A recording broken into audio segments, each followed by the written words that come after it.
Morning students. सो आज जो हमारा नेक्स्ट टॉपिक है, नेक्स्ट चैप्टर है टाइप ऑफ कंपनी। हमारा जो है चैप्टर 3 है कि type of company, lesson 3 company law का हमारा थर्ड सेमेस्टर का है, लेसन 3 है। सो आज जो हम इस चैप्टर को कवर करने वाले हैं, पिछली वीडियो के अंदर हमने पूरा सेकंड चैप्टर कंप्लीट किया था, कैरेक्टरिस्टिक्स, मीनिंग। ये जो हमारा चैप्टर था characteristics, meaning and natures of the company, ये सब भी हमने पूरा चैप्टर पूरा डिस्कस किया था, ठीक है। और एक बच्चे का कमेंट भी आया था कि मैम इसी तरह से आप कंटिन्यू करवाते रहिए, नोट्स प्रोवाइड कीजिए। तो आपको नोट्स प्रोवाइड करने के लिए मैंने स्पेशल टेलीग्राम ग्रुप बनाया है, उसके ऊपर आप क्या है ज्वाइन होइए और वहाँ से आप पीडीएफ डाउनलोड कर लीजिए, ठीक है। तो याद करके जो भी बच्चे को पीडीएफ की ज़रूरत है, इन नोट्स की ज़रूरत है, शॉर्ट नोट्स जो मैंने बनाए हुए हैं, इनकी अगर ज़रूरत है तो मैंने उनको क्या है टेलीग्राम ग्रुप पे डाल दिया है, वहाँ से आप क्या कर सकते हो, डाउनलोड कर सकते हो, ठीक है। आज जो चैप्टर है हमारा टाइप ऑफ कंपनीज के बारे में है।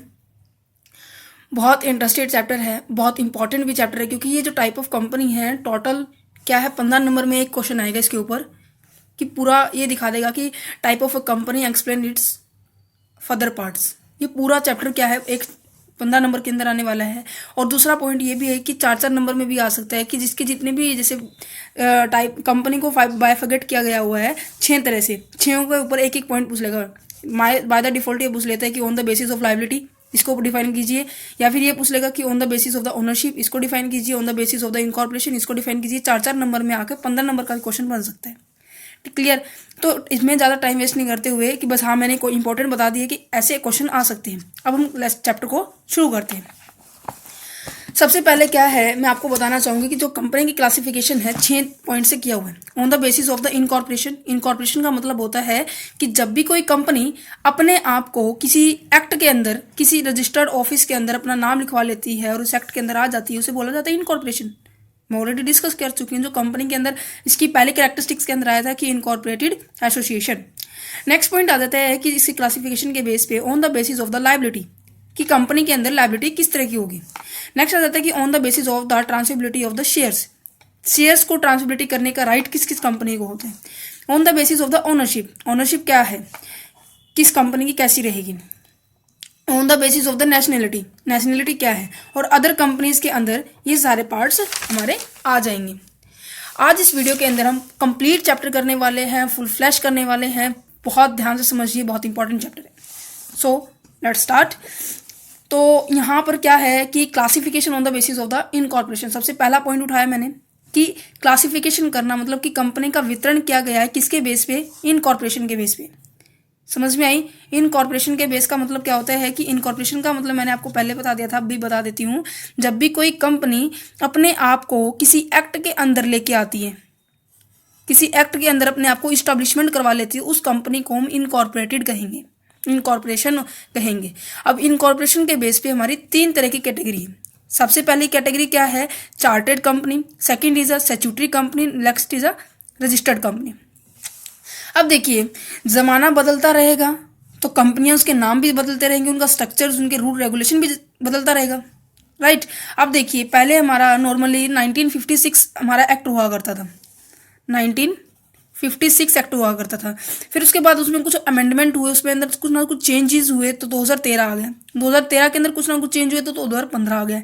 अब 2015 के अंदर कुछ ना कुछ चेंज हो गया तो आगे बाय द चांस कुछ और आ सकता है। तो क्या है, ज़माना चेंज हो रहा है, इरा चेंज हो रहा है, तो क्या है हमारी कंपनीज के अंदर चेंजेस आ रहे हैं। तो इसी तरह से सबसे पहले आ जाता है चार्टर कंपनी। चार्टर्ड कंपनी क्या है, बहुत पुरानी कंपनी है, ठीक है। मतलब कि बहुत राजा महाराजाओं के अंडर जो क्या है कंपनियां चलाई जाती थी, मतलब कि शासन करने वाले स्पेशल पर्सन होते थे, एडमिनिस्ट्रेशन करने वाले स्पेशल पर्सन होते थे। उनके अलावा उन कंपनी के ऊपर कोई भी अधिकार या फिर कोई भी प्रशासन नहीं कर सकता था, एडमिनिस्ट्रेशन नहीं कर सकता था। कुछ एक स्पेशल पर्सन होते थे, ठीक है। जैसे कि इसके अंदर मैं एग्जांपल दूं तो किंग एंड क्वीन का यहाँ पे ज़्यादा एग्जांपल रहेगा, जिन्होंने पुरानी कंपनियां इस्टेब्लिशमेंट की थी, जैसे कि बैंक ऑफ इंडिया, ठीक है, जो कि 1664 में हुई थी। और क्या है दूसरा, हमारी ईस्ट इंडिया कंपनी 1600 ईसा में हुई थी, राइट। तो ये क्या कहेंगे, जिनको चार्टर्ड कंपनी कहेंगे, जो बहुत पुराने राजा महाराजाओं के अंडर में जो क्या है चली जाती है। तो यहाँ पे पढ़ते हैं, पॉइंट्स के थ्रू करके आना, क्योंकि पॉइंट्स के थ्रू क्या है एक्सप्लेनेशन अच्छी लगती है। तो यहाँ पे इसको पढ़ते हैं। इस तरह से पॉइंट बना के करके आने हैं, क्योंकि पॉइंट्स से क्या हो जाता है कि एग्जामिनर को ये पता होता है कि आपको इस कंपनी के बारे में, कंपनी के इनके पूरे नॉलेज है। अगर आप जितने ज़्यादा पॉइंट लिखोगे एग्जाम्पल के थ्रू तो उतना ज़्यादा अच्छा रहेगा। तो सबसे पहला पॉइंट कहते हैं कि this company that which earliest form of incorporation. This company means कि चार्टेड जो कंपनी है ये क्या होती है, इनकॉर्पोरेशन में आई थी बहुत अर्लीस्ट फॉर्म में, मतलब कि बहुत पहले, बहुत सालों पहले। ठीक है। Authorities of these that company in handed selected person, जो इनके कंपनी की अथॉरिटीज है, राइट रूल रेगुलेशन जो कौन बनाता था, एक सेलेक्टेड पर्सन के हैंड में होता था, मतलब सेलेक्टेड पर्सन होते थे, उनके हैंड में अथॉरिटीज होती थी कि ये नीतियाँ निकलेगी, इनको मानना है लोगों को। तो क्या है, वो सिलेक्टेड पर्सन होते थे। तो सिलेक्टेड पर्सन कौन कौन है इसके अंदर, किंग एंड क्वीन। ठीक है। तो किंग एंड क्वीन हमारे क्या है, सिलेक्टेड पर्सन है जो इनको चलाते हैं। नेक्स्ट कहते हैं कि company member not liable for any debt so that company enjoy unlimited liability.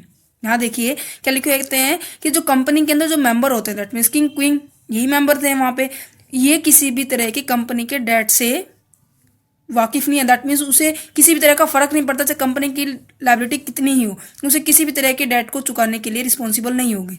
So that the company enjoy unlimited liability. Company के अंदर हमेशा अनलिमिटेड लाइबिलिटीज होती थी, और वो लाइबिलिटी कहाँ से वसूल की जाती थी, हमारे राज्य के लोगों के द्वारा। चार्टेड कंपनी के अंदर राजा महाराजों का एग्जाम्पल है, तो नॉर्मल सी बात है। तो वहाँ जितने भी लोगों से कर वसूल किया जाता है, टैक्स जिसे हम बोल देते हैं, पहले ज़माने में से कर दिया जाता था, और क्या है, उन करों के हेल्प से क्या है, अपनी कंपनी की लाइबिलिटीज़ को वो राइट ऑफ कर लेते थे। ठीक है। इसके सारा का सारा बर्डन किसके ऊपर था, इन कंपनीज का सारा का सारा बर्डन हमारी जनरल पब्लिक के ऊपर था, जो वहाँ आम नागरिक की तरह रह रही थी।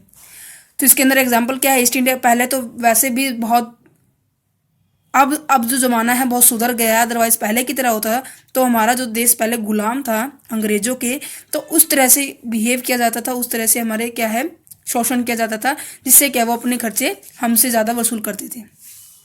एग्जाम्पल क्या है, ईस्ट इंडिया कंपनी 1600 AD के अंदर, बैंक ऑफ इंग्लैंड ये किस में है, हमारे 1664 के अंदर, 94 के अंदर sorry. Such company not prevalented in India today. ये कहते हैं कि इस तरह की कंपनी अब फिलहाल इंडिया के अंदर बिल्कुल भी नहीं है, इन कंपनी को बिल्कुल हटा दिया गया है। ये होता है चार्टेड कंपनी, बिल्कुल अच्छे से समझ में आ गया होगा।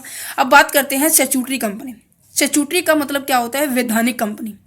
ऐसी कंपनियां जिनके लिए स्पेशल पार्लियामेंट और लेजिस्लेचर के द्वारा एक्ट बना लिए जाते हैं, उसे बोला जाता है स्टैट्यूटरी कंपनी। समझ में आ रहा है। जब हमने statutory provisions of the company के बारे में पढ़ा था, वहाँ पे भी यही मतलब था कि वैधानिक रूल रेगुलेशन जो कि पार्लियामेंट के द्वारा इंट्रोड्यूस किए जाते हैं, पार्लियामेंट के द्वारा उसे लागू किया जाता है। तो this company incorporated by an act of the parliament और स्टेट लेजिस्लेचर। ये कहते हैं कि इस तरह की कंपनियां कैसे इनकॉर्पोरेटेड होती है, किससे, पार्लियामेंट के एक्ट के द्वारा बनाए पर और स्टेट लेजिस्लेचर के ऊपर। ठीक है। Every company incorporate in a separate act. हर एक कंपनियां इस स्टैट्यूटरी कंपनी के अंदर हर एक कंपनियां अलग अलग एक्ट से बनेगी। जैसे कि आरबीआई का हमारा अलग है, 1935 है आई होप इसका, और एसबीआई का मुझे पता नहीं है, एलआईसी का 1956 है। राइट। तो ये क्या है, अलग अलग एक्ट अलग अलग के लिए बना है। ठीक है। जैसे कि हमारा नेगोशिएबल इंस्ट्रूमेंट एक्ट है ना, 1881 है हमारा। ठीक है। और फर्दर जो कॉन्ट्रैक्ट एक्ट है 1872 है। राइट। तो इस तरह से क्या है, सेपरेट सेपरेट एक्ट के अंदर क्या है, हर एक कंपनी अपने आप को बनाती है। इंडस्ट्रियल फाइनेंस कॉर्पोरेशन है, ये भी हमारी क्या है, अलग एक्ट के अंदर आती है। स्टैट्यूटरी कंपनी का पर्पस क्या होता है, इनको लाने का पर्पस क्या था कि इनके बजाय हमने इनका यूज़ किया। स्टैट्यूटरी कंपनी का पर्पस ये था कि परफॉर्मिंग और कंट्रोलिंग, परफॉर्म करना और उसको कंट्रोल करना, किसको, an activity which is profitable to the country. उन सभी एक्टिविटी को कंट्रोल करना, उन सभी एक्टिविटी के ऊपर ध्यान देना जो एक्टिविटी कंट्री के लिए प्रॉफिटेबल है, कंट्री को प्रॉफिट प्रोवाइड करती है, कंट्री को क्या प्रोवाइड करती है, इनकम अच्छा जनरेट करके देती है। उस कंपनी को हम क्या कहेंगे, स्टैट्यूटरी कंपनी, जो पार्लियामेंट के एक्ट के अंदर आती है। ठीक है भाई। अब बात करते हैं हमारी रजिस्टर्ड कंपनी के बारे में। रजिस्टर्ड कंपनी इस कंपनी के बाद आनी शुरू हुई थी। रजिस्टर्ड कंपनी आपको भी पता है, वो कंपनियां होती हैं जो अपने आप को किसी एक्ट के अंदर रजिस्टर्ड करवाती है। और अंडर सेक्शन 2 सबसेक्शन 20 के अंदर बात की जाए तो कंपनी एक्ट जो है हमारे दो मैंने डिस्क्राइब किए हुए हैं कि एक्ट, कंपनी एक्ट 1956 और कंपनी एक्ट 2030। अब जो लगभग जो कंपनियां हैं इन्हीं एक्ट के अंदर क्या है इस्टेब्लिशमेंट होती है, इन्हीं एक्ट के अंदर क्या है उनका इनकॉर्पोरेशन होता है। अब नेक्स्ट ये बात हो गई है on the basis of the incorporation of the company. ठीक है, अब हम बात करने वाले हैं on the basis of the liability, कि कंपनी के अंदर जो लायबिलिटी के बेस पे कैसे उसे बाइफर्केट किया गया है, कैसे उसे डिवाइड किया गया है, क्लासीफाई किया गया है। ठीक है, तो कंपनी के अंदर on the basis of the liability की बात की जाए तो दो तरह की लायबिलिटी होती है, लिमिटेड लायबिलिटी और एक होती है अनलिमिटेड लायबिलिटी। राइट, एक होती है लिमिटेड लायबिलिटी और दूसरी होती है अनलिमिटेड लायबिलिटी। अब देखो, सुन के तो आपको पता लग गया होगा कि ऐसी कंपनी जहां पे लिमिटेड लायबिलिटी होती है और ऐसी कंपनी जहां पे अनलिमिटेड लायबिलिटी होती है।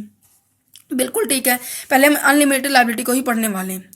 तो कहते हैं कि लायबिलिटी ऑफ ए मेंबर, जो मेंबर्स की लायबिलिटी होती है वो लिमिटेड नहीं होती, वो सीमित नहीं होती। Member are personally liable for the debt of the company, member उस कंपनी के डेट को राइट ऑफ करने के लिए उसे खुद की पर्सनल प्रॉपर्टी का भी यूज करना पड़ सकता है, उसे बोलेंगे हम unlimited liability of A company. मतलब कंपनी के अंदर क्या है, लायबिलिटी आपकी अनलिमिटेड है वहां तक जहां तक आप कंपनी के डेट राइट ऑफ नहीं हो जाते, वहां तक बोला गया है। ठीक है जी, इसमें तो इतना ही पॉइंट था। अब बात करते हैं limited liability of company. Limited liability of company के जब हम करते हैं तो पहले हम जस्ट इसका मतलब समझते हैं कि लिमिटेड लायबिलिटी ऑफ कंपनी, ऐसी कंपनी जहां पर मेंबर्स की लायबिलिटी क्या होती है, लिमिटेड होती हो, मीन्स की सीमित में है कि इतना हमने शेयर एक्वायर किया है तो इतने ही शेयर्स के हम लाइबल होंगे, उसी इतने ही शेयर्स के हम पैसे चुकाएंगे। अब बस इसमें एक बात आती है कि इसके अंदर दो पॉइंट और इंक्लूड होते हैं कि अगर हम लिमिटेड की बात कर रहे हैं तो लिमिटेड किसके पॉइंट ऑफ व्यू से हो सकती है, limited by guarantee and limited company limited by shares. देखिए, लिमिटेड बाय गारंटी जो आता है अंडर सेक्शन 221 के अंदर आता है और लिमिटेड बाय शेयर्स की बात की जाए तो अंडर सेक्शन 222 के अंदर आते हैं, 21 एंड 22। क्लियर। तो यहाँ पे क्या कहते हैं कि सबसे पहले हम समझते हैं कि लिमिटेड बाय गारंटी क्या होते हैं। देखिए, आपको एग्जांपल के साथ समझाते हैं। ये कहते हैं कि मिस्टर जो एक्स है वो कंपनी का मेंबर है। ठीक है, मिस्टर एक्स कंपनी का मेंबर है और उसने ये बोला हुआ है कि जब कंपनी इन फ्यूचर अगर किसी कारण से कंपनी के अंदर वाउंड अप की सिचुएशन आ जाती है, मतलब कि लिक्विडेशन का पॉइंट आ जाता है, खत्म होने की कगार पे आ जाती है कंपनी हमारी, तो मैं कंपनी के डेट को चुकाने के लिए मैं 20 लाख का कंट्रीब्यूशन करूंगा। ये किसके टाइम पर बोला गया है, वाउंड अप के टाइम पर बोला गया है, जब कंपनी समाप्त होगी। मिस्टर एक्स ने बोला जब इन फ्यूचर ऐसा कुछ होता है तो मैं आपको, मिस्टर एक्स ने बोला कि कंपनी को मैं 20 लाख रुपए दूंगा।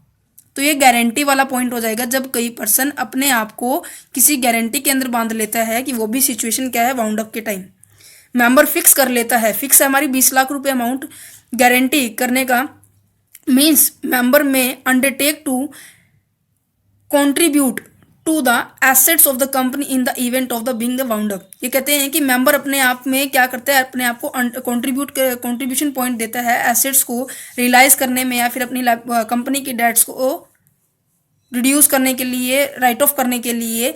किस टाइम पे, वाउंड अप के टाइम पे वो एक फिक्स अमाउंट क्या है रख लेता है कि इतने अमाउंट में क्या है आपको पे करूंगा at the event of wound up. It record in the memorandum of association at the time of the incorporation.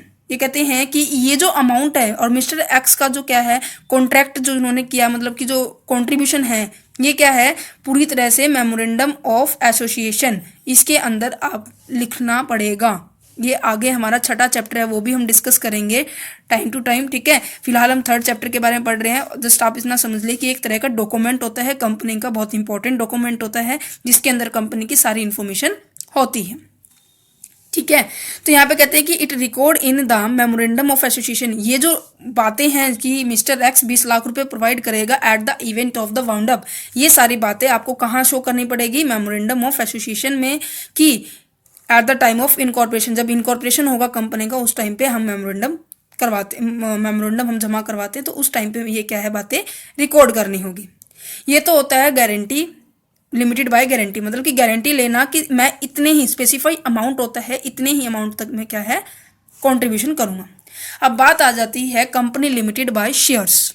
Shares के बारे में आप लोग को सभी को पता है कि एक बहुत कैपिटल है, मान लो कि 20 लाख रुपए हमारी कैपिटल है, ठीक है। इस कैपिटल को छोटे छोटे पार्ट्स के अंदर जो डिवाइड कर देते हैं, ठीक है, छोटे छोटे जो पार्ट्स होते हैं उनको बोला जाता है हम शेयर्स, राइट। ये आपने +1 +2 के अंदर बहुत अच्छे से समझा होगा। तो कंपनी लिमिटेड बाय शेयर्स की बात की जाए तो इसके अंदर 2 पार्ट्स आ जाएंगे, company limited, private limited company and the public limited company, ठीक है। एक सेकेंड, प्राइवेट लिमिटेड कंपनी क्या होता है कि वो कंपनियां होती है जो क्या है, किसी जिसका मैनेजमेंट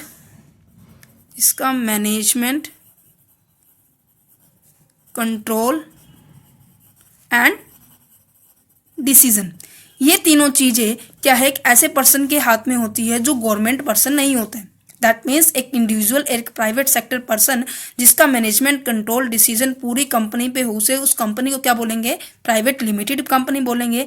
और पब्लिक लिमिटेड क्या होगा, जिसके मैनेजमेंट कंट्रोल एंड डिसीजन सारे के सारे किसके होंगे, गवर्नमेंट के होंगे, चाहे वो गवर्नमेंट सेंट्रल गवर्नमेंट हो, चाहे वो स्टेट गवर्नमेंट हो, चाहे वो लोकल गवर्नमेंट हो, कोई भी गवर्नमेंट हो, बट गवर्नमेंट का कंट्रोल मैनेजमेंट डिसीजन होगा तो उसे कहेंगे हम पब्लिक कंपनी, ठीक है। फिलहाल आप इसमें इतना समझिए, क्योंकि अगली जो क्लासिफिकेशन है on the basis of the transferability of the share है, उसके अंदर हम प्राइवेट कंपनी और पब्लिक कंपनी को ही समझने वाले हैं, ठीक है। भी हो सकती है।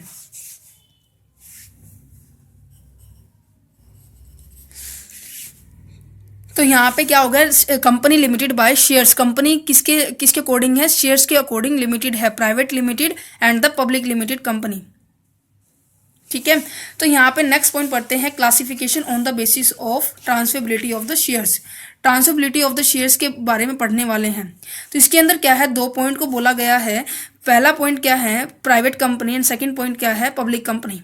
ये भी थोड़ा सा हमने डिस्कस किया था, जिसका मैनेजमेंट कंट्रोल डिसीजन किसके हाथ में हो, प्राइवेट पर्सन के हाथ में हो, तो that is known as private company. और जिसका मैनेजमेंट कंट्रोल डिसीजन किसके हाथ में, गवर्नमेंट पर्सन करता है। गवर्नमेंट कोई भी हो सकती है, चाहे सेंट्रल गवर्नमेंट है, स्टेट गवर्नमेंट है, लोकल बॉडीज है, उन सभी के हाथ में है। तो क्या है, उसे हम क्या कहेंगे, पब्लिक कंपनी कहेंगे। इसके अंदर बहुत एक इंपॉर्टेंट बात यह है कि हमें सेक्शंस जरूर याद करने हैं कि जब हम डिफरेंस करते हैं कि difference between the private company and the public company, right. तो उसके अंदर क्या है, आपको डिफ्रेंशिएट करने के लिए कुछ ना कुछ पॉइंट चाहिए होते हैं। तो यहाँ पे ही क्या है, एक पहला डिफरेंस हो गया हमारा मीनिंग। दूसरा डिफरेंस ये हो जाता है कि इसका एक्ट क्या है। प्राइवेट कंपनी का जो एक्ट है हमारा सेक्शन 2 सबसेक्शन 68, और पब्लिक कंपनी का है क्या है, सेक्शन 2 सबसेक्शन 71। अब बात करते हैं हमारी प्राइवेट कंपनी की। जब हम बात करते हैं तो क्या है कि इसके अंदर 3 रिस्ट्रिक्शंस आती हैं, 3 रेस्ट्रिक्शंस आती हैं। और रेस्ट्रिक्शंस कौन कौन सी है, पहली R, दूसरी L, तीसरी P। लॉजिक के साथ करना, ठीक है। पहली तो क्या है, R, 3 रेस्ट्रिक्शन है, मतलब 3 बाधाएं हैं प्राइवेट कंपनी के लिए, और 3 इसके लिए किसी भी तरह की बाधाएं नहीं है। That means R, L, P, यही बात, ठीक है। तो यहाँ पे R का मतलब है रिस्ट्रिक्शन। रिस्ट्रिक्शन क्या लगाई हुई है कि कोई भी मेंबर प्राइवेट कंपनी का अपने शेयर्स को किसी आउटसाइडर को ट्रांसफर नहीं कर सकता। ध्यान से सुनना, प्राइवेट कंपनी के जो मेंबर्स है अपने शेयर्स कभी भी किसी आउटसाइडर को ट्रांसफर नहीं कर सकता, ये इसकी रिस्ट्रिक्शन है। बट पब्लिक कंपनी इस चीज को इजिली कर सकती है, वो किसी को भी अपने शेयर्स को ट्रांसफर कर सकती है। तीसरा डिफरेंस आ गया होगा समझ में। नेक्स्ट है लिमिटेशंस। प्राइवेट कंपनी के अंदर क्या लिमिटेशन लगाई हुई है कि प्राइवेट कंपनी के अंदर मिनिमम 2 मेंबर हो सकते हैं और मैक्सिमम 200 मेंबर हो सकते हैं। मिनिमम 2 और मैक्सिमम 200। पर पब्लिक कंपनी की बात की जाए मिनिमम 7 मेंबर होते हैं और मैक्सिमम नो लिमिट होती है, क्योंकि ये अकॉर्डिंग टू शेयर कैपिटल होती है पब्लिक कंपनी के अंदर, ठीक है। तो यहाँ पे लिमिटेशन क्या है प्राइवेट कंपनी की, 200। Present and past employ not count, joint member treated 1। That means ये कहते हैं कि प्रेजेंट में जो काम कर रहे हैं आपके कंपनी के अंदर, प्राइवेट कंपनी के अंदर, मान लो कि 150 काम कर रहे हैं, उसे आप इंक्लूड नहीं करोगे, ठीक है। पास्ट में जितने काम कर रहे थे, मान लो 100 वर्कर आपकी कंपनी के अंदर ऑलरेडी ज्वाइन थे, उसे आप इंक्लूड नहीं करोगे। जो क्या है इन फ्यूचर आप लेके आने वाले हो उन्हें काउंट किया जाएगा, ठीक है, कि 200 से ज़्यादा नहीं होने चाहिए। और दूसरी बात, मान लो कि ये जॉइंट मेंबर है, दोनों ने मिलकर उनकी भागीदारी निभाकर वो एक मेंबर की तरह ट्रीट माना जाएगा प्राइवेट कंपनी के अंदर, ठीक है। प्रोहिबिशन के अंदर क्या आता है, पी का मतलब होता है प्रोहिबिशन। प्रोहिबिशन का मतलब है कि आप क्या नहीं कर सकते, किसी से कुछ मंगवा नहीं सकते, या आप पर प्रतिबंध लगाया हुआ है कि not issue share from the public. Private company कभी भी अपने शेयर्स को कहाँ से इशू नहीं करती, पब्लिक से इशू नहीं करती, आपको पता है ना। बट पब्लिक कंपनी अपने शेयर्स को हमेशा ही कहाँ से इशू करती है, पब्लिक से ही इशू करती है, सॉरी पब्लिक को ही इशू करती है, ठीक है। सो यहाँ पे क्या है, रिस्ट्रिक्शंस क्या थी कि हमारी 3 रिस्ट्रिक्शंस थी, RLP, restrictions, liability, prohibitions. Trick के साथ करना बहुत अच्छे से समझ में आएगा, और इसी तरह से आप अगर एग्जाम में एक्सप्लेन करके आओगे तो आई होप आपको बहुत अच्छे मार्क्स मिलने वाले हैं। अब देखिए पहले जो क्या है ये था कि पेडअप कैपिटल को भी माना जाता था कि प्राइवेट कंपनी की जो पेडअप कैपिटल है 1 लाख रुपए है। प्राइवेट कंपनी की जो पेडअप कैपिटल है 1 लाख है, बट पब्लिक कंपनी की 5 लाख है। बट कंपनी एक्ट 2015 के अंदर कुछ ना कुछ अमेंडमेंट हुए, अमेंडमेंट के अंदर ये रिमूव कर दिया कि ये रिस्ट्रिक्शन हटा दी गई है कि आपकी पेडअप कैपिटल 1 लाख मतलब ज़रूरी नहीं है और उसकी 5 लाख ज़रूरी नहीं है, ठीक है। तो ये रिस्ट्रिक्शन रिमूव कर दिया है after the amendment company act 2015 कि पेडअप कैपिटल 1 लाख होना कोई ज़रूरी नहीं है और 5 लाख होना पब्लिक कंपनी के लिए कोई ज़रूरी नहीं है। ये था on the basis of the transferability of the share. अब 4th पॉइंट बात करने वाले हैं, classification on the basis of the ownership. I hope आपको ये पूरा लेक्चर अच्छा लग रहा होगा, बिल्कुल अच्छे से समझना है, बिल्कुल इंजॉय के साथ पढ़ना है, ठीक है, क्योंकि इन्हीं के ऊपर एक क्वेश्चन 100% आने वाला है। तो ठीक है, करते हैं अब 4th पॉइंट हमारा, classification on the basis of the ownership, कि कंपनी को कैसे डिवाइड कर दिया गया, मतलब कैसे क्लासिफाई किया गया है बेसिस ऑफ ओनरशिप। कि एक तो गवर्नमेंट कंपनीज होती हैं, एक नॉन गवर्नमेंट होगी, दैट मीन्स प्राइवेट कंपनी और पब्लिक कंपनी। तो यहाँ पे गवर्नमेंट कंपनी की अगर बात की जाए तो गवर्नमेंट कंपनी का सेक्शन क्या है, under section 2 sub section 45। Section जरूर याद करके जाना, क्योंकि सेक्शन से ये होता है कि हाँ आपको बहुत बहुत नॉलेज है, राइट। तो यहाँ पे इन फ्यूचर अगर आप LLM या फिर LLB के सेक्टर के अंदर जाना चाहते हैं, मतलब कि लॉ का स्टडी करना चाहते हैं, तो वहाँ पे ये चीज़ें बहुत इंपॉर्टेंट मैटर करती है, ठीक है। तो यहाँ पे गवर्नमेंट कंपनीज की बात की जाए तो गवर्नमेंट कंपनी सेंट्रल गवर्नमेंट भी हो सकती है, स्टेट गवर्नमेंट भी हो सकती है। तो यहाँ पर क्या है कि सेंट्रल गवर्नमेंट और स्टेट गवर्नमेंट होल्ड करती है at least 51% paid up share capital of any company. देखिए क्या कहते हैं कि गवर्नमेंट कंपनी वो कंपनियां होती है जब वो किसी दूसरी कंपनी की क्या है 51% जो शेयर्स है वो खुद एक्वायर कर लेती है, उसे बोला जाएगा हम गवर्नमेंट कंपनी। एग्जाम्पल के तौर पे मान लो कि हिंदुस्तान मशीन टूल लिमिटेड है। देखिए पहले तो इसके पीछे लिमिटेड लगा हुआ है, दैट मीन्स ये पब्लिक गवर्नमेंट कंपनी है, राइट। बट इसके क्या है 100% शेयर्स हैं, ठीक है। और क्या किया सेंट्रल गवर्नमेंट ने इसके शेयर्स का 51%, मतलब कि 100 में से 51 इसने शेयर्स ले लिए सेंट्रल गवर्नमेंट ने, तो बाकी बचे 49% जो शेयर हैं वो हिंदुस्तान लिमिटेड कंपनी के पास ही बच गई है।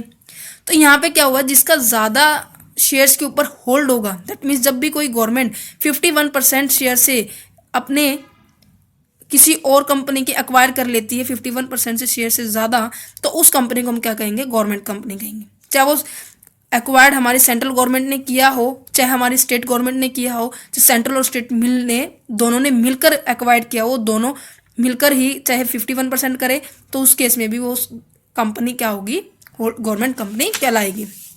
यही लिखा हुआ था कि 51 सेंट्रल गवर्नमेंट हो चाहे स्टेट गवर्नमेंट हो, होल्ड कर लेती है। होल्ड का मतलब कि उसके ऊपर अपना अधिकार, मतलब कि अपना कंट्रोल कर लेती है at least 51% paid up share capital of the any company, that's company government company. उस कंपनी को क्या कहेंगे, गवर्नमेंट कंपनी कहेंगे। अब यहाँ पे केस आ जाता है कि चाहे स्टेट गवर्नमेंट करे, स्टेट गवर्नमेंट करे, मतलब कि दोनों स्टेट गवर्नमेंट है, दोनों ने मिलकर एटलीस्ट 51% शेयर को होल्ड किया है, तो इस कंपनी को भी क्या कहेंगे, हम गवर्नमेंट कंपनी कहेंगे। तो स्टेट और सेंट्रल करे फिर भी उस कंपनी को क्या है होना चाहिए 51% शेयर उसका होल्ड होना चाहिए, तो उस कंपनी को भी हम क्या कहेंगे, गवर्नमेंट कंपनी कहेंगे। दैट मीन्स ये मैटर नहीं करता कि कौन सी गवर्नमेंट कर रही है, बट होना चाहिए 51% शेयर। तो इन दोनों केस के अंदर क्या होगा, गवर्नमेंट कंपनी कहलाएगी। एग्जाम्पल आपको समझ में आ गया होगा। इसके अंदर लिखा भी हुआ है आपकी बुक के अंदर, हिंदुस्तान मशीन टूल लिमिटेड है और एक हैवी इंजीनियरिंग कॉर्पोरेशन है। ये दोनों कंपनी हमारी गवर्नमेंट कंपनियां हैं। ठीक है, तो ओनरशिप होने के बाद सबसे पहले गवर्नमेंट कंपनी थी, उसके बाद हमारे पास है holding company and the statutory company, subsidiary company sorry.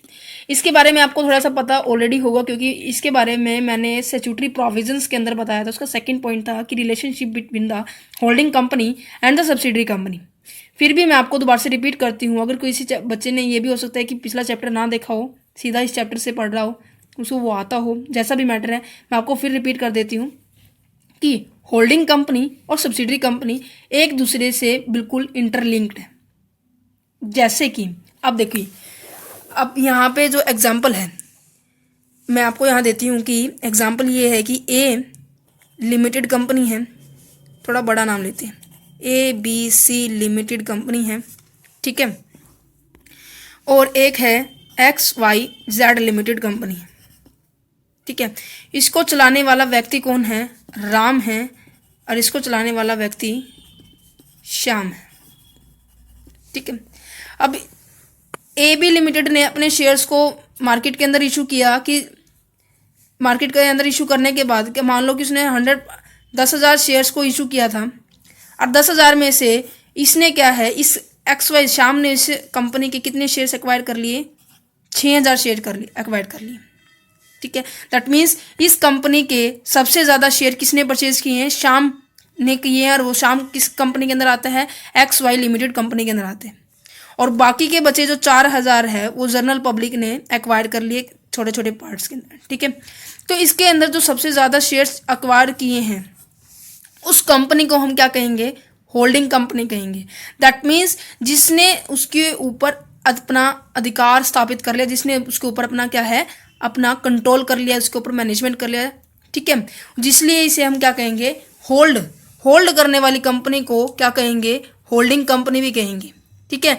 मतलब कि पूरा का पूरा यहाँ पे जो AB लिमिटेड के ऊपर होल्ड होगा वो किसका होगा? XY लिमिटेड का, क्योंकि इसने सबसे ज़्यादा शेयर्स एक्वायर किए हैं।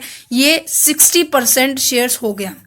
गवर्नमेंट कंपनी के अंदर पढ़ा था हमने 51% शेयर्स को। इसी तरह से इसमें भी है कि अगर कोई कंपनी 51% शेयर से ज़्यादा किसी और कंपनी के शेयर को होल्ड कर लेती है तो उसे हम क्या कहेंगे? होल्डिंग कंपनी भी कहेंगे। चाहे उसमें प्राइवेट आ जाए, चाहे उसमें पब्लिक कंपनी आ जाए। बट इसने तो 60% कर लिया, तो ये तो 51% से बहुत ज़्यादा है, 9% ज़्यादा होगी। तो होल्ड करने वाली कंपनी को क्या कहेंगे? होल्डिंग कंपनी कहेंगे।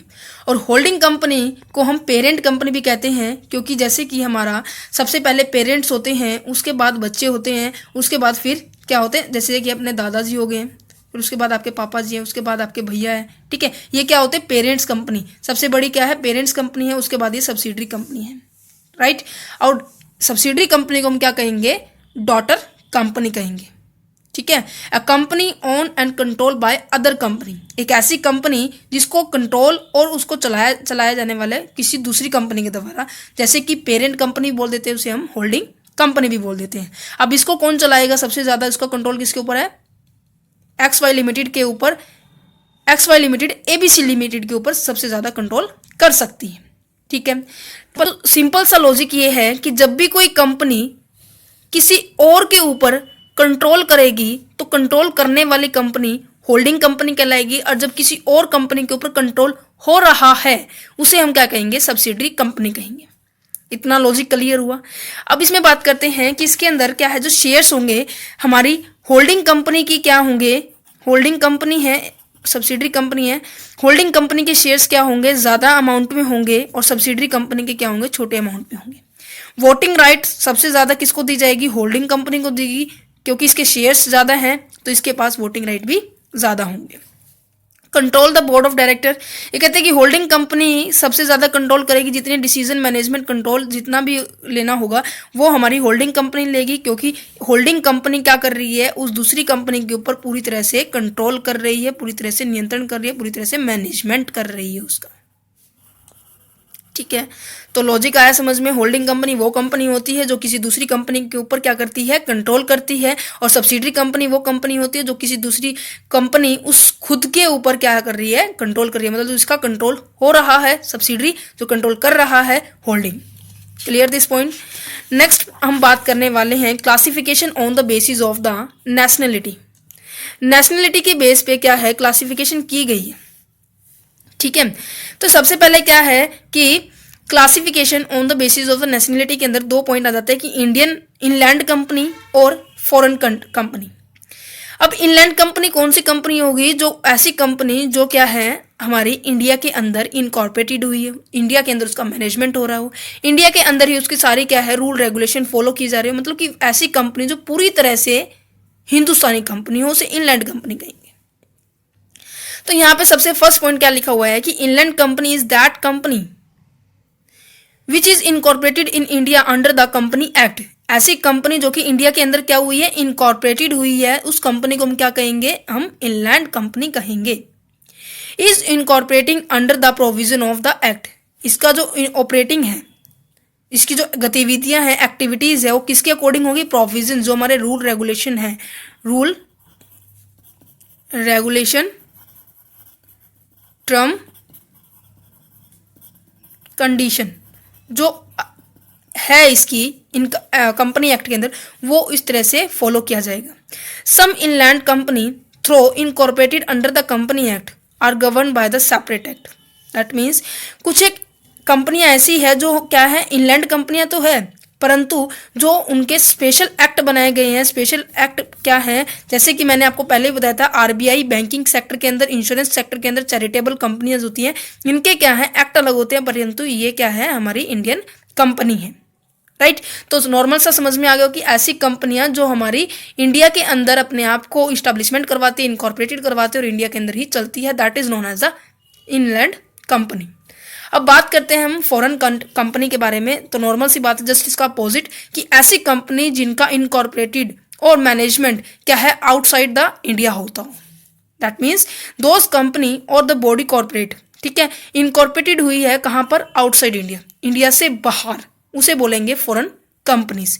देखिए फॉरेन कंपनी की एक अलग पहचान क्या है कि इनकॉर्पोरेटेड तो कहाँ होना, आउटसाइड इंडिया। कैसे हम पहचानेंगे कि फॉरेन कंपनी है, क्योंकि आगे मैं आपको 3 केस समझाने वाली हूँ। उस केस के स्टडी करने से पहले आपको ये 2 बातें पता होनी चाहिए कि कंपनी के जो इंडिया जो कंपनी है, अगर उसका इनकॉर्पोरेटेड आउटसाइड इंडिया हुआ है, पहली बात तो वो क्या होगी, फॉरेन कंपनी होगी। पहली फीचर इसकी ये है। दूसरी फीचर ये क्या है कि बिजनेस चाहे कैरी इंडिया के अंदर किया जाए, पर इनकॉर्पोरेटेड कहाँ होनी चाहिए, इंडिया से बाहर होनी चाहिए, वो कंपनी भी हमारी फॉरेन कंपनी ही ट्रीट की जाएगी। क्लियर। दोबारा से रिपीट करती हूँ, ये कहते हैं कि अगर कोई कंपनी अपने आप को इनकॉर्पोरेटेड करवाती है outside the India, that means उसके प्रोविजंस, उसके एक्ट्स क्या है आउटसाइड इंडिया वाले अप्लाई होंगे, ठीक है, तो वो कंपनी हमारी फॉरेन कंपनी होगी। और दूसरा पॉइंट ये है कि चाहे इनकॉर्पोरेटेड बाहर हुई है, पर वो अगर क्या है कैरी की जा रही है, अगर बिजनेस क्या है हमारे इंडिया के अंदर चला जा रहा है, मान लो कि फॉरेन कंट्री की क्या है कंपनी है और हमारे इंडिया के अंदर उन्होंने सेटअप कर रखा है, वहाँ उनका बिजनेस चल रहा है, तो वो कंपनी भी हमारी फॉरेन कंपनी ही कहलाएगी। क्लियर। तो यहाँ पे 3 केस हैं, तीनों केस बहुत इंपॉर्टेंट हैं, आपकी बुक के अंदर भी शो हुए हैं। कि फर्स्ट केस क्या कहते हैं कि अगर कोई कंपनी इनकॉर्पोरेटेड कहाँ हुआ है, इंडिया के अंदर हुआ है, तो देखिए पहली condition he in foreign country की, फॉरेन कंपनी की खत्म हो गई है। तो इनकॉर्पोरेटेड इंडिया के अंदर हुआ था, तो नॉर्मल सी बात है कंपनी भी क्या होगी, इंडियन कंपनी होगी। कैरी किसके द्वारा किया जाता है, हमारे इंडिया के मेंबर नहीं है, नॉन सिटीजन है, और मेंबर्स क्या है, नॉन सिटीजन है, मतलब कि हमारे इंडिया के अंदर नहीं चलाई जा रही, कोई बात नहीं है, मेंबर्स भी क्या है इंडिया की नहीं है, तो वो भी कोई बात नहीं है, बट इनकॉर्पोरेटेड जो हुआ है हमारे इंडिया के अंदर हुआ है, तो that company is a Indian company. Next point कहते हैं कि इनकॉर्पोरेटेड आउटसाइड इंडिया, इनकॉर्पोरेटेड कहाँ हुआ है, हमारे आउटसाइड इंडिया हुआ है, बट कैरी और उसके जो मेंबर है, मतलब चलाई जा रही है और उसके अंदर जो मेंबर जो काम करने वाले पर्सन है वो क्या है, इंडियन पर्सन है, उस कंपनी को क्या कहेंगे हम, फॉरेन कंपनी कहेंगे। नेक्स्ट पॉइंट कहते हैं कि इनकॉर्पोरेटेड हमारा यूएसए के अंदर हुआ है, तो नॉर्मल सी बात है ये फॉरेन होगी, बट ये देखा जाएंगे कि कैरिंग और मेंबर किसके हैं। अगर ये मेंबर कैरी किया जाता है इंग्लैंड के अंदर, तो नॉर्मल सी बात है ये फॉरेन कंट्री नहीं, फॉरेन कंपनी नहीं होगी, क्योंकि कैरी करने की पॉइंट मैंने आपको इंडिया के अंदर बताया था कि इंडिया के अंदर कैरी होना चाहिए, मतलब इंडिया के अंदर चलाया जाना चाहिए वो बिजनेस, बट वो इंडिया के अंदर नहीं चलाया जा रहा, कि इनकॉर्पोरेटेड किसी और देश में हुई है, चलाई किसी और देश के जा रहे हैं, और मेंबर किसी और देश के, तो वो फॉरेन कंट्री हम ट्रीट नहीं करेंगे। तो ये जो था हमारा nationality on the basis of the, sorry classification on the basis of the nationality है, ठीक है। अब नेक्स्ट पॉइंट है कि अदर कंपनीज, ये अभी तक हमने 5 क्लासिफिकेशन पढ़ ली है। अब हम पढ़ने वाले हैं हमारी अदर कंपनीज के बारे में।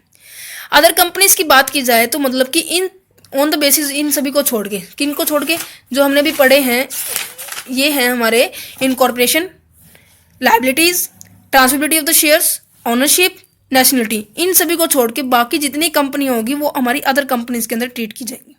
ठीक है। अब सबसे पहले इसके अंदर पॉइंट आ जाता है मल्टीनेशनल कंपनीज।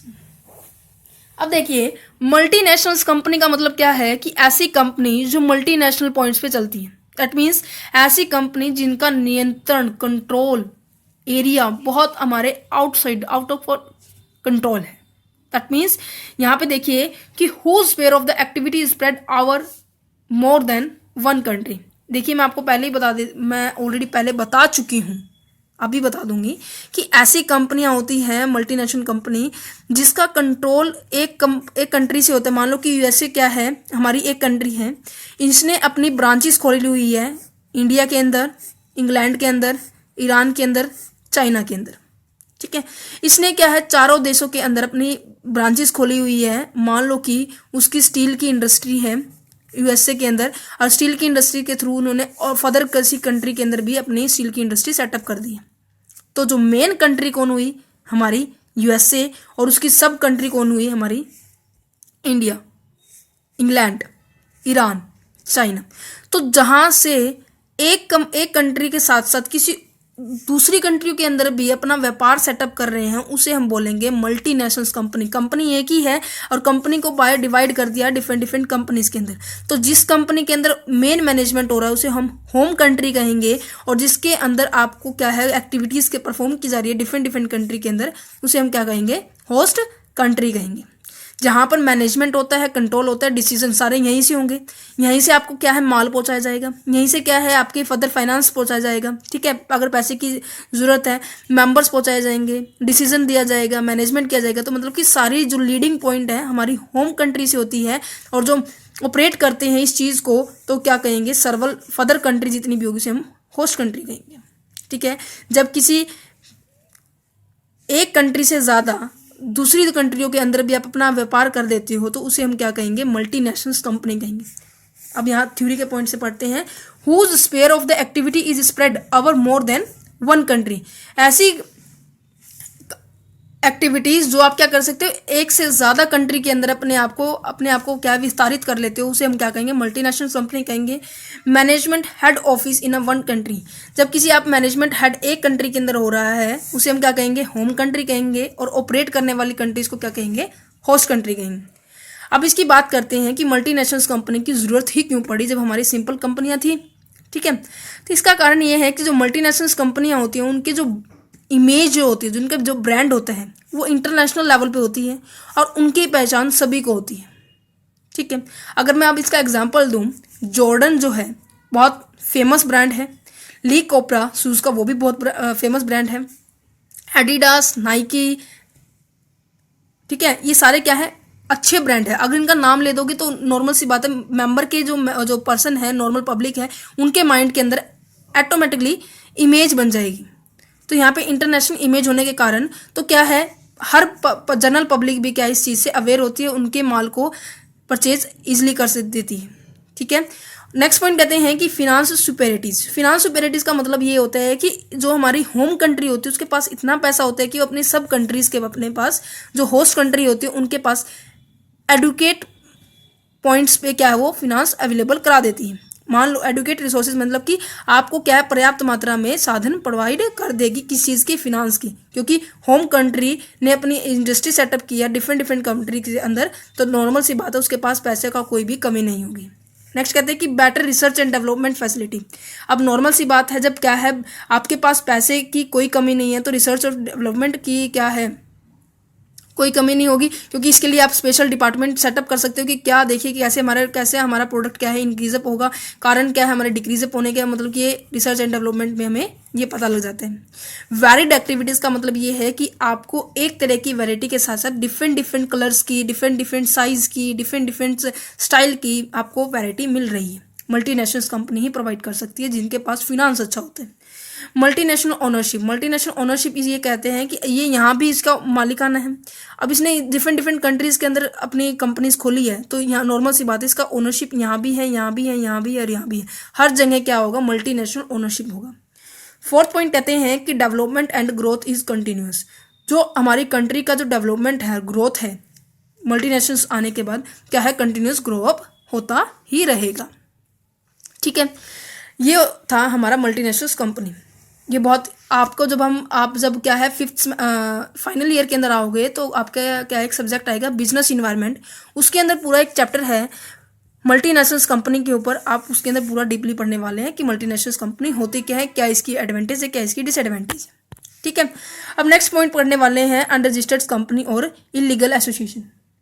अनरजिस्टर्ड कंपनी और इलीगल एसोसिएशंस का मतलब क्या है, देखो नाम से क्लियर है कि अनरजिस्टर्ड कंपनी ऐसी कंपनियां जो रजिस्टर्ड नहीं हुई है, और इलीगल एसोसिएशन जो कंपनियां अपने रूल रेगुलेशंस प्रोविजंस के अंदर रह कर काम नहीं कर रही, उन्हें बोला गया है इलीगल एसोसिएशन। तो ये कहते हैं कि एनी एसोसिएशन दैट, कोई भी संस्था वायलेट करती है the provision of the section 464 of the company act 2013, it's deemed to be the illegal association. ये कहते हैं कि अगर कोई भी एसोसिएशन कोई भी कंपनी प्रोविजंस को तोड़ती है, कि उनसे सेक्शंस को, सेक्शन 464 को और कंपनी एक्ट 2013 के अकॉर्डिंग, तो उस कंपनी को क्या मान लिया जाएगा, डीम्ड होता है मानना। और वायलेट का मतलब होता है तोड़ना। कोई भी कंपनी इस तरह की प्रोविजंस को तोड़ती है तो उसे मान लिया जाता है कि वो इलीगल एसोसिएशन है। ऐसी कंपनियां जो क्या है, रूल रेगुलेशन को फॉलो नहीं करती है। तो यहाँ पे अदर कंपनीज के अंदर ये पॉइंट क्लियर हो चुका होगा। अब यहाँ पे देखिए एग्जाम्पल के तौर पे एक प्राइवेट कंपनी का एग्जाम्पल लिया मैंने, और एक लिया है कंपनी एसोसिएशन और पार्टनरशिप के बारे में। प्राइवेट कंपनी के अंदर मैंने आपको बताया था कि 3 रिस्ट्रिक्शंस होती हैं, RLP, restriction, limitation and प्रोहिबिटेशन। Restriction क्या है कि ट्रांसफर नहीं कर सकती शेयर प्राइवेट कंपनी। लिमिटेशन क्या है कि 2 से 200 के तक मेंबर होने चाहिए। प्रोहिबिशन ये क्या है कि ये पब्लिक से अपना शेयर क्या है इशू नहीं करवा सकती, राइट। तो यहाँ पे अगर वो इस तरह के काम कर देती है, रेस्ट्रिक्शन तोड़ देती है, वो अपने शेयर्स को किसी और को ट्रांसफर कर देती है, ठीक है, या फिर लिमिटेशन 200 से प्लस हो जाती है, 1 से कम हो जाती है, ठीक है, या फिर वो पब्लिक से अपने शेयर्स को इशू करवाना शुरू कर देती है। तो इस तरह की लिमिट को जो वो कोई बंदा तोड़ देता है, जब भी कोई कंपनी तोड़ देती है, उसे हम इलीगल कंपनी कहेंगे, ठीक है। अगर मैं पार्टनरशिप, कंपनी, एसोसिएशन की बात कहूँ तो इसके अंदर क्या है, बैंकिंग सेक्टर की बात की जाए, मेंबर्स जब हमने डिस्कस किए थे कि मेंबर्स क्या है, स्पेसिफाई है बैंकिंग सेक्टर के अंदर और बैंकिंग को छोड़ के अदर सेक्टर के अंदर। बैंकिंग सेक्टर के अंदर आपको भी पता है कि मैक्सिमम मेंबर क्या होते हैं, 10 होते हैं, और मिनिमम, और अदर सेक्टर के अंदर 20 होते हैं, सॉरी, ठीक है। तो बैंकिंग सेक्टर के अंदर अगर 10 से ज़्यादा हो गए तो लिमिट क्रॉस कर जाएगी, आपने प्रोविजंस का उल्लंघन कर दिया है। अगर मैक्सिमम की बात की जाए तो उसने लिमिट कितनी है, 20 है, आप मैक्सिमम इतने ही मेंबर रख सकते हैं बैंकिंग सेक्टर को छोड़कर। उस सेक्टर के अंदर केवल 20 मेंबर आपके हो सकते हैं। तो अगर उसकी लिमिट ज़्यादा होती है तो आपने प्रोविजंस को तोड़ दिया है, ठीक है। ये हमने डिस्कस किया है, इनके प्रोविजंस को तोड़ने पर इलीगल कंपनी कैसे बनती है, ठीक है। अब हम इसके कॉन्सिक्वेंस पढ़ते हैं, इसके परिणाम पढ़ते हैं कि इलीगल एसोसिएशन के होने पर क्या परिणाम हो सकते हैं। ये कहते हैं कि एवरी पर्सन, जितने भी मेंबर है उस कंपनी के अंदर, उस एसोसिएशन के अंदर, उस पार्टनरशिप के अंदर, एसोसिएशन के अंदर जितने मेंबर है उनके ऊपर फाइन लगा दिया जाएगा 1 लाख रुपए, हर एक पर्सन के ऊपर, एक के ऊपर नहीं, ईच पर्सन लिखा हुआ मैंने कि each person of the association fine up to 1 lakh rupees, 1 lakh, और each person is personally answerable and the liability. हर एक पर्सन की खुद की पर्सनल लायबिलिटी होगी कि वो उस अपने किए गए काम को क्या किया जाए, जवाबदेही दे, आंसरेबिलिटी दे, ठीक है। और क्या है, उसकी खुद की लायबिलिटी बनेगी, तो लायबिलिटी क्या हो जाएगी हमारी, अनलिमिटेड हो जाएगी। गलत काम किया तो भाई लायबिलिटीज तो पे करनी पड़ेगी, फंड भी देना पड़ेगा, फाइन भी देना पड़ेगा, जो भी बनता है वो सब देना पड़ेगा, ठीक है। नेक्स्ट पॉइंट बढ़ते हैं, हमारी अदर कंपनीज के अंदर हमारा है डिफेंट कंपनीज। डिफेंट कंपनी का मतलब क्या होता है कि ऐसी कंपनी जो क्या है, गवर्नमेंट के द्वारा, उनके रूल रेगुलेशन के द्वारा कोई ऐसी कंपनी क्या है जिसको क्या है डिलीट करने का पॉइंट कर दिया जाता है, मतलब कि इसको वाउंड अप करने की सिचुएशन आ जाती है, या फिर उसे हम क्या खत्म करने के बारे में बोल देते हैं, या फिर कुछ टाइम दे देते हैं कि आप इतने टाइम तक आप काम नहीं कर सकते, जैसे सीज करना होता है। जैसे कि जब भी कोई पुलिस ऑफिसर्स कोई गलत काम करता है उसे सस्पेंड कर दिया जाता है 6 महीने या फिर 1 साल तक। इसी तरह से कंपनीज के अंदर भी हो सकता है कि कंपनी को सीज कर दिया जाता है, ठीक है, उस कंपनी को हम क्या कहेंगे, डिफेंट कंपनी कहेंगे। तो यहाँ पे इस कंपनी को क्या कहते हैं कि company is one that has cease to be operating, जिसे सीज कर दिया, जिसे मतलब कि रोक दिया जाता है उसकी एक्टिविटीज को ऑपरेट करने के लिए, and no more doing any business, और वो कोई भी अदर बिजनेस भी नहीं कर सकता, that is known as the defunct company. तो यहाँ पे अंडर सेक्शन 248 के अंदर कहा गया है कि कंपनी एक्ट 2013 के अंदर right to delete the name of the such company from the registrar of the company. ये कहते हैं कि अंडर सेक्शन 248 के अंदर कंपनी एक्ट 2013 के अंदर ये राइट दिया गया है कि उस कंपनी का नाम रजिस्टर्ड ऑफिस में से क्या कर दिया जाए, हटा दिया जाए, डिलीट कर दिया जाए। यही लिखा हुआ है, right to delete the name of the such company from the registrar of the company, right. अब ये देखिए, जब इस तरह के काम होंगे तो कंपनी को तो पता होना चाहिए ना कि मेरी कंपनी बंद होने जा रही है, मेरी कंपनी इस तरह से हो रही है, तो क्या है, फर्दर आपको नॉलेज होनी चाहिए इन सभी की। तो क्या है कि सबसे पहले क्या है कि रजिस्टर्ड ऑफिस के अंदर से क्या है, रजिस्टर्ड पर्सन क्या है उसे एक नोटिस सेंड करेगा कंपनी को कि आप अपने बिजनेस को ज़्यादा नहीं चला सकते। रजिस्ट्रार ने नोटिस सेंड किया कि company no more doing its business, company अपने बिजनेस को ज़्यादा नहीं कर सकती, अब और नहीं करना उसे, ठीक है। प्रीसीडिंग 2 फाइनेंशियल ईयर, आपके इमीडिएटली 2 फाइनेंशियल ईयर जितने भी आएंगे, आप उन 2 सालों में आप कोई भी बिजनेस एक्टिविटी नहीं कर सकते।